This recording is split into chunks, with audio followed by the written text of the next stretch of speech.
4 must-know LinkedIn settings for financial advisors. In this video, we're going to cover the key settings that all advisors, planners, and wealth managers want to get right on their LinkedIn profile in order to make sure that LinkedIn is working really hard for them. Now, if you haven't already, please like this video, subscribe to our YouTube channel, and hit the bell notification so that you get notified every single time we put a video. And we're going to give you a little bonus at the end of this video in order to help you really make sure that your LinkedIn profile is optimized. So make sure you stick around so that you get to see that. We're also going to jump at the computer and show you exactly step by step how to make these changes to your profile. So by the end of the video, you should have everything ship shape and set up.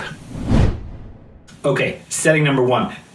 Getting your contact details set up correctly. This is so simple, but I would say about 70% of the advisors that I talk to, their contact details aren't right. And what do I mean by aren't right? I mean, for example, the email address that they have in there is a Gmail or a Hotmail, some form of a personal address, or they might even have an email address from an old company that they used to work with. Okay, so all you got to do is go into the email setting area, put in your current and up-to-date professional email address, and save that in there. So when people are checking you out, and people will check you out on LinkedIn, and they'll click on the contact info section, they'll see the correct details. Let's jump at the computer and I'll show you exactly how to do that.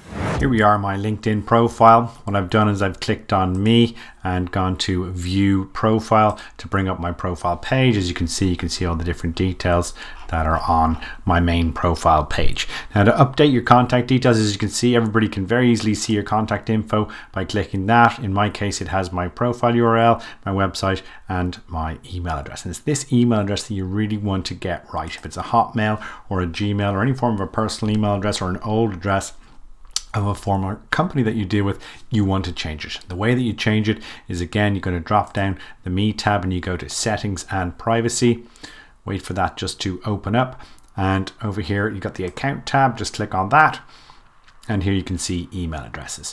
Now, in this case, when you click on it, in this case I have 2 email addresses affiliated with this particular account, and we've just blacked them out just to protect my privacy, but you get the idea. And what you would do is you would just click Add New Email Address here, and add the new email address, which is your professional one, and then make it primary. You just click on Make Primary once it's been added, and it'll make that email address primary. And then when you go back into your contact info, you should be able to see it in there that it's the professional email address on there that you need. Number 2, privacy settings. These settings are super important on LinkedIn because it's how people see you, whether they're connected to you or not connected to you, and what of your content and of your connections that they can actually see. So we're going to run through these. There's a really simple thing you can do to make your profile even more visible. You can set up what's called a custom URL. I'm going to show you exactly how to do that. I'm going to show you how to make sure that you're visible for certain things, but also that you're protecting your network and that your competitors, for example, can't just jump in and see all of your connections as well. So let's jump over to the computer. I'll show you exactly how this works. For privacy settings, there's going to be a couple of things that I'm going to run through here with you, as I just said. So the first one, not so much privacy, but again, just important, is edit your public profile and URL. So you can have a dedicated LinkedIn URL for yourself, and you can edit that. So if I just click on that, it's going to bring it up. It's going to show me my public profile, but I'm interested in this edit your custom URL up here. So everybody, instead of having linkedin.com/a load of numbers and letters, can actually edit it to say your name or your business name, whatever you want it to be. As you can see in my case, it's my name, and you would literally just click on the little pencil here and you would edit it, and as long as it was actually available on LinkedIn, you can select that. I absolutely recommend that you do that if you haven't done it already, and then when you add your link to your LinkedIn profile to your website or to your email or anywhere else, it makes it much easier, and it's not such a big ugly link, and it's a little bit easier for people to follow. So this is just a little tip just to get yourselves started. But in terms of privacy, if we just go back here again, we're going to drop down, go to Settings and Privacy here, and you can see there's a whole host on LinkedIn of privacy settings. You don't need to worry about all of them. There's a few that I want to really highlight for you. Okay, so editing your public profile, you can tell how non-members of LinkedIn are actually going to see this. Okay, so you can actually click in here and you can tell them what visibility that you want. You can say that people can see your name, number of connections, and so on. You can say that certain people can see your photo or can't see your photo. In my case, I work a lot on LinkedIn, so I want to have it public, so I keep most things public and people can see most of what's on my LinkedIn profile, and that also helps with our SEO as well. So you can decide what way you want to go with that, but I definitely recommend that you have a fairly close look at it. Back over here, who can see your email address? Again, this might be important for you or not important for you, as the case may be. So we edited the email address a little bit earlier in the video, so you can decide who you want to actually see your email address or not. So you can just click in there and you can edit how that works. In my case, first degree connections and so on can't see it. That's how it's actually set up. Okay, who can see your connections? And this again can be very important. If you've got competitors, for example, and you don't want to show all of your connections to your competitors, then you can edit that. In my case, I've got over 6,000 connections, so most of the time it's just me who sees my connections rather than competitors being able to come in and farm through their connections. If you're in financial advice or financial planning, it's probably a good idea to check it so that maybe only you or only first generation connections can actually see that, and that's where you would see that. This setting here is quite important as well. So viewers of this profile also viewed. So you've probably seen sometimes the recommendations come up on the right hand side beside somebody's profile. It just sort of comes up down here saying people also viewed these other people. In my case, I don't really want that to show up. So what I do is I just leave that off. Okay, so view of this also prove it's off, so it means it keeps people on my profile. Who can see your last name? Again, you can look at that.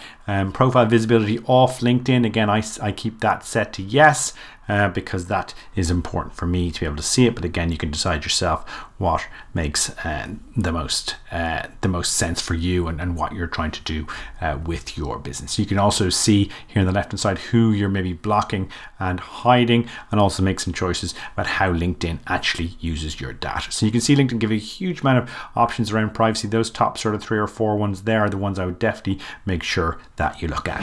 Number 3, profile setup.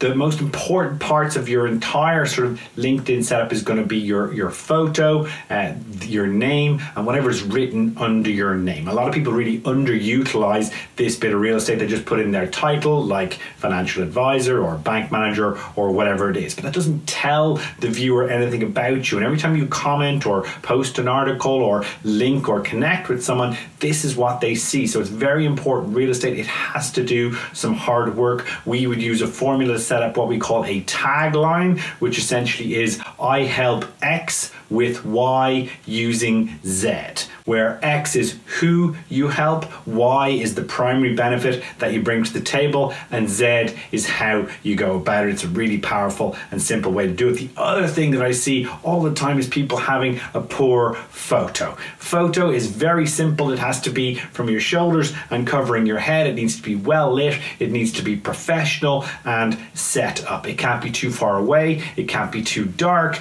You don't want it to be you with a bunch of people or you with a particular vista in the background. People just want to see your face. Ideally, you want to have a smile and you want to be well lit. It's the too far away or too dark photos that I see all the time and that aren't really going to help you. Let's jump over to the computer. I want to show you exactly how to change these and how to make sure that you get them to stand out.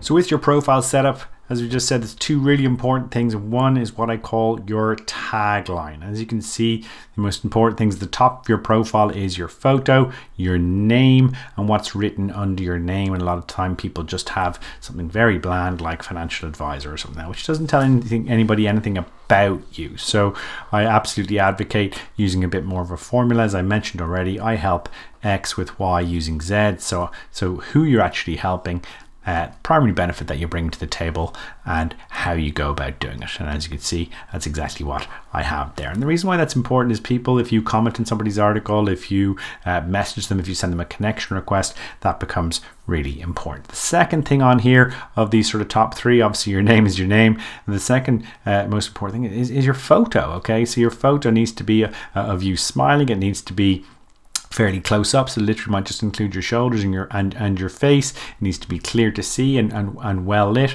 In this case, I've put a little sort of red halo on it, and that, again, that's just to make it stand out. You can see over here it stands out a little bit when I'm commenting or doing some posting as well. And you don't necessarily have to have the red halo. That's just a little thing I put in fairly recently, but what I'm trying to show you is it has to be, make sure that you look approachable, and that's really what it comes down to. A lot of the profile photos I see are too far away. A lot of the time you can see, you know, maybe a picture of someone and there's a big background, or there's a load of different things going on, or different colors, and so it just doesn't make sense, and it's kind of distracting. It needs to look professional, it needs to come across well, and you need to look approachable. I think that's really the key thing. So don't underestimate on LinkedIn how powerful it is to get your photo right, to make sure your name is nice and clear, and to make sure you've got a simple tagline that engages with people. I always say that generally you have between 3 and 5 seconds to get somebody's attention. And if you don't get their attention in the first 3 to 5 seconds, they're going to hit the back button and they're going to be gone,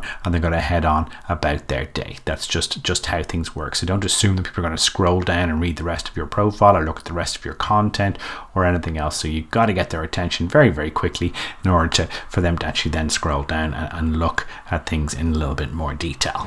Now, the fourth must-know LinkedIn setting is the About section on your LinkedIn profile. The mistake I see a lot of advisors, planners, and wealth managers make here is they write their profile a little bit like a CV or a resume. So it reads like a sort of a work history document. But again, if you're trying to appeal to potential clients, they're not really interested in your work history or what you were doing 10 or 15 years ago. They are only interested in whether you understand the problems and challenges that they have in their current situation. So your About section has to be about the problems and challenges of your ideal target audience. So jump over to the computer and I'll show you how to tweak that and what to do with it.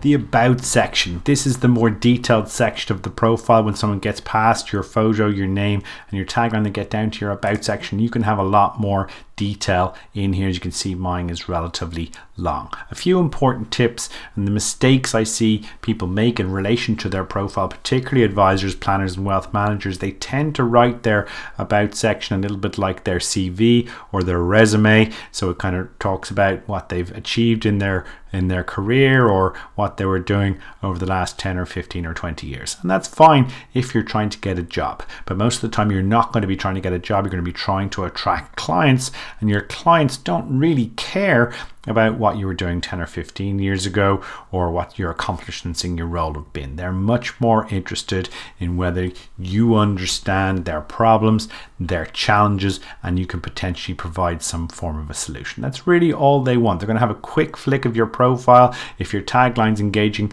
they'll check out your About section. Your About section, again, needs to be engaging, and it needs to be particularly the early part of it, a lot more about them and a lot less about you. Okay, you can talk about yourself and your accomplishments further down, or the solutions that you bring. It needs to be about their problems and challenges. And advisors often ask me, well, what do I write, or which problems and challenges do I address? And I would normally say, well, think about the top 3 or 4 or 5 questions that prospective clients would ask you in your first meeting with them, and then try and sort of add those into your profile here and sort of engage in relation to those type of problems and challenges. In other words, the things that are already rattling around in the back of their heads. Okay, so I absolutely encourage you to think a little bit more clearly about your About section and putting in some detail. The other thing which is important here is the layout. You'll notice I've got quite a few white spaces going on here. I've got bullet points going on. I've laid it out and made it easy. I've got different questions to engage the person who's reading. At the bottom, I've got a clear call to action saying what to do and where they should go next. Okay, so that's really important in your About section. Think about how you actually lay it out. Make it simple and easy to read, and give them a call to action or encourage them to do something next. Okay, so that kind of concludes our section here in relation to the About section. I hope you got a lot out of this today. 4 must-know LinkedIn settings for financial advisors. As an added bonus for staying till the end, we have in the description below or in a comment below, we have a link where you can go across and get a template that you can use for your LinkedIn profile. These are tested templates that we've used extensively, so go and check that out. It's a PDF download. You can download it and start really optimizing and getting your profile working straight away. So click the link and make sure you check that out. I think you'll find it great. Thanks very much for your time.